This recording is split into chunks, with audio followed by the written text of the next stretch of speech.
कौन आपण मैंने केतेबेले भी गैस चूल्हार हलदी को पकाई देखी कि ताले जदि आपण मैंने तार रिजनटा जानी नाहंती ताले जम्मा भी आपण मैंने वीडियो को स्किप करतुनि आ जम्मा भी माने आपण मैंने भावतुनि जे आपण मैंने समय नष्ट कर वीडियो टी फास्ट ला जाए देखो गोटे बहुत सुंदर यूजफुल आपण मैंने टिप्स आज पाइपर जोटा कि आपण मैंने हूँ आगुरी जानी नथिबे। तो नमस्कार जय जगन्नाथ। आज गोटे सुंदर सा टिप्स वीडियो को आपण मानक बहुत बहुत स्वागत। आशा करछि आपण मैंने समस्ते बहुत ही भल खुशी थे। तो जदि मो चैनल आपण मैंने नुआ अच्छा आ प्रथम किना मो वीडियो को देखुं ताले मो चैनल को निहाती भाव में सब्सक्राइब करना पाखर थिया बेल बटन को क्लिक करनी जहाँ फल मो वीडियो नोटिफिकेशन आपण मान पारे खूब शीघ्र पहुँची आपण मैंने एमती सुंदर सुंदर वीडियो सब देखापी पाइपर। तो आपण मैंने तो सबु बेले घर विभिन्न प्रकार काम करते कि आज आपण मानक एमती टिप्स कहबी जोटा कि आपण मैंने सबु बेले प्राय प्रॉब्लम फेस करते कि सॉल्यूशन आपण मानक जना न थाए। तो देखो ये गोटे ड्रेस मुझे जोटा कि मोर नुआ अच्छी आउ नुआ ड्रेस रे बटन लगवाटा काठिकर पाठ हो जाए आमर माने आंगुठी पूरा दरज हो जाए नख बेले बेले भांगी भी जाए। तो से आपण गोटे बहुत सहज उपाय आउ सुंदर इजी टेक्निक कहबी जोटा कि आपण मैंने देखला पर बहुत ही खुशी होइबे। आपण मैंने कौन आपण मानकर छोट पिला भी जदि थे से ड्रेस बटन को आराम से लगे पारे। तो देखो गोटे बड़ साइज सेफ्टी पिन ने मुझे पर्टिकुलर भाव में देखो आपण मैंने वीडियो जमा भी स्किप करतुनु। तो कौ भाई भाव में आपण मैंने भर्ती करके टाणी आने जहाँ फल कौन हम ना आपण मानकर बटनटा बहुत सहजरे लगिज। तो देखिले तो आपण मैंने केमती कौन लगे आपण मैंने जब आगुरी जानी ना टिप्सटा को थे आप्लाय करूँ। एक्चुअली यहाँ होना ना थे ट्रिकटा जब आपण मैंने पाई जाती बटन लगे ताले बहुत ही सहज आपण मानक हम। आपण मैंने माने गोटे मिनट आपण मान जो लगुला आप 10 सेकेंड बटन लगे रखिने आपण मानकर हाथ भी सेमती किसी खराब हेन। तो देखो केते बढ़िया भाव में जल्दी जल्दी भी हो। तो आशा करछि ये टिप्सटा आपण मानक बहुत भल लगी आपण मानकटा बहुत बढ़िया कम भी आसो कहीं आपण मैंने सब बेले मुझे कही कि कम आपण मैंने प्रोब्लेम फेस कर सॉल्यूशन जना न थाए। तो सेमती आज आपण मान डेली माने यूनिक टिप्स आ बहुत सहज टिप्स पाइपारे जोटा कि आपण मैंने डेली लाइफ में निहाती भाव में कम लगे। आ जदि मोर ये छोट टिप्सटा आपण मानक भल लगी ताले मते कमेंट सेक्शन लिखिकी जल्दी जल्दी जन दिंतु। तो चलतु जी आज नेक्स्ट टिप्स आड़ को। तो देखो आम घर बहुत सारा माने साबुन एमती आसता है आमर ग्रोसरी सामान सहित। तो से कौन हुए ना गोटे आसी थाए आमर से जो साबुन भितर एमती गोटे कागजर रैप थाए जोटा कि बहुत ही बढ़िया स्मेल होता है।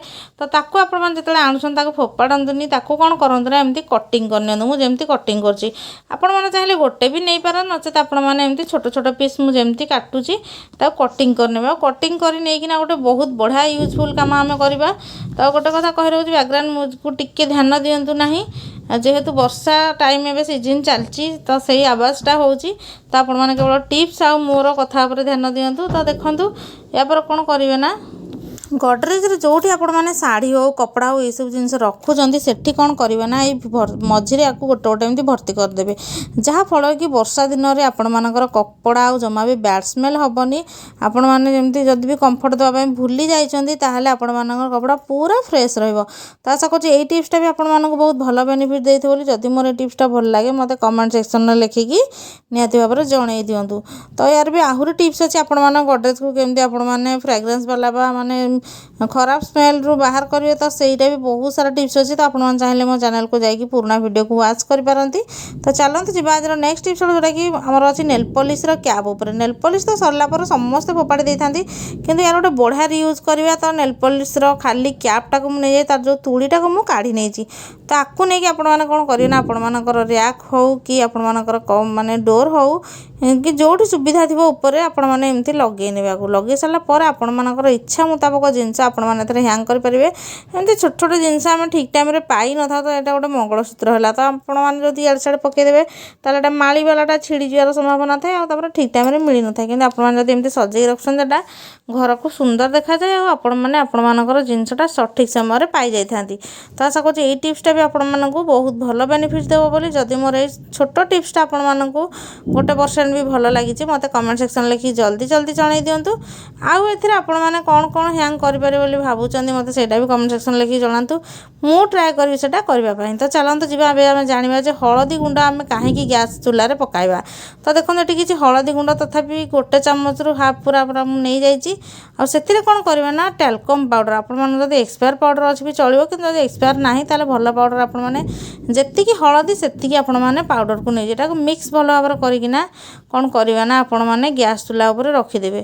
ତ ଗ୍ୟାସ୍ ଚୁଲା ଉପରେ କାହିଁକି ରଖିବେ ସେଟା ମୁଁ ଆପଣମାନଙ୍କୁ ଆଗକୁ ଜଣାଇବି। ତ ଭିଡ଼ିଓଟି କେଉଁଠୁ ୱାଚ୍ କରୁଛନ୍ତି ମୋତେ ସବୁଦିନ ଭଳି ଆଜି ବି କମେଣ୍ଟ ସେକ୍ସନ୍ ଲେଖିକି ଜଣାଇ ଦିଅନ୍ତୁ, ଯାହାଫଳରେ ମୁଁ ଜାଣିପାରିବି ଯେ ମୋ ଭିଡ଼ିଓଟା ପର୍ଟିକୁଲାର ଦୁନିଆର କେଉଁ କୋଣ ଅନୁକୋଣରେ ପହଞ୍ଚି ପାରିଛି। ତ ଦେଖନ୍ତୁ ଗ୍ୟାସ୍ ଚୁଲା ଉପରେ ଆପଣମାନେ ଯଦି ରାତିରେ କିଛି ଖାଦ୍ୟ ଥୁଅନ୍ତୁ ବି ନ ଥୁଅନ୍ତୁ, ସେଠି କ'ଣ ହୁଏ ନା ସବୁ ମାନେ ଛୋଟ ଛୋଟ ଜନ୍ଦା ପିମ୍ପୁଡ଼ି ସବୁ ଚାଲିଥାନ୍ତି, ଯେଉଁଟାକି ଆପଣମାନଙ୍କର ଖାଦ୍ୟ ଯେଉଁ ଥୁଆ ହେଇଥିବ ଆପଣମାନଙ୍କର ସେଗୁଡ଼ା ପିମ୍ପୁଡ଼ି ପଶିଯାନ୍ତି। ଆପଣମାନଙ୍କୁ ଏଇଟା ଖାଇବାକୁ ତ ନିହାତି ଭାବରେ ଭଲ ଲାଗିବନି, ବହୁତ ଜିନିଷ ନଷ୍ଟ ହୁଏ। ତ ଏଇଟାକୁ ଯଦି ଆପଣମାନେ ରଖୁଛନ୍ତି ତାହେଲେ ଆପଣମାନଙ୍କର ମାନେ ଯେଉଁ ଗ୍ୟାସ୍ ଷ୍ଟୋଭ୍ ଉପରକୁ ଜମା ବି ଜନ୍ଦା ପିମ୍ପୁଡ଼ି ଯିବେନି। ଆପଣମାନେ ଯଦି ଚାହିଁବେ ତଳେ ବି ଏମିତି ଧାର ଲାଗୁଛନ୍ତି ତାହେଲେ ତଳେ ବି ରଖିପାରନ୍ତି, କାହିଁକିନା ହଳଦୀ ଆଉ ପାଉଡ଼ର ସ୍ମେଲ୍କୁ ସେମାନେ ଆଭଏଡ଼୍ କରିଥାନ୍ତି। ଭିଡ଼ିଓ ଭଲ ଲାଗିଲେ ଲାଇକ୍ କମେଣ୍ଟ ସେୟାର କରିବା ପାଇଁ ଜମା ଭୁଲିବେନି। ରହିଲି, ନମସ୍କାର।